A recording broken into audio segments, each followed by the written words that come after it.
Given the months-long stream of allegations of sexual harassment by powerful people, the big political news in Kansas on Friday sounded numbingly familiar. A prominent Democratic congressional candidate quit the 2018 race after journalists unearthed a former subordinate's claim of sexual harassment.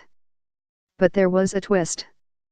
The candidate is a woman, Andrea Ramsey, and the alleged victim is a man who said she fired him for refusing her sexual advances more than a decade ago. Ramsey appears to be the first prominent woman accused of wrongdoing in the Me Too era, which ignited after prominent Hollywood actresses accused movie mogul Harvey Weinstein of sexual assault and abuse. In a Facebook post on Friday, Ramsey said the accusation against her was a lie by a disgruntled former employee. "Let me be clear, I never engaged in any of the alleged behavior," she wrote. "These false allegations are disgraceful and demean the moment this country is in. For far too long, complaints of sexual harassment have been completely ignored."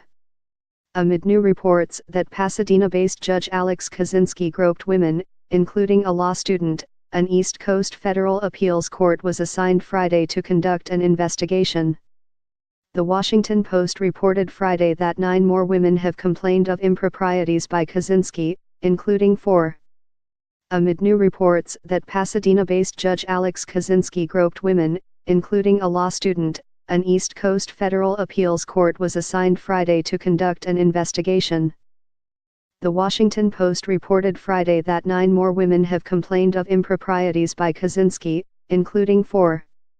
Sexual harassment against men in the workplace is not unheard of. In a recent Pew Research Center survey, 7% of the men polled said they had experienced it, compared to 22% of the women. But the reversal of gender roles has given Ramsey's case an unusual political cast.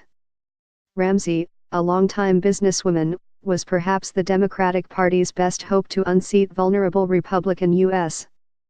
Rep. Kevin Yoder in Kansas' 3rd Congressional District, partially due to an endorsement by Emily's List, an influential Democratic organization that promotes women running for office.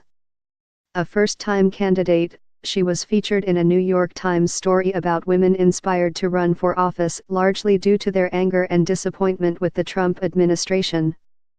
But Ramsey dropped out this week after reporters questioned her about an employee's 2005 lawsuit against Lab One, a company where she was vice president of human resources at the time.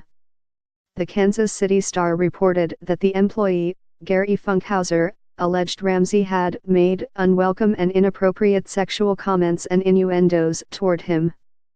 In a complaint to the Federal Equal Employment Opportunity Commission, he said, "After I told her I was not interested in having a sexual relationship with her, she stopped talking to me, and later fired him." The commission did not substantiate Funkhauser's complaint. He filed a lawsuit against the company, which denied the allegations but settled the lawsuit. Was Hillary Clinton's defeat in last year's election in large part the fault of the male journalists recently outed as sexual harassers? This increasingly popular theory advanced by, among others, New York Times opinion writer Jill Filipovic and late-night television talk show host Samantha Bee.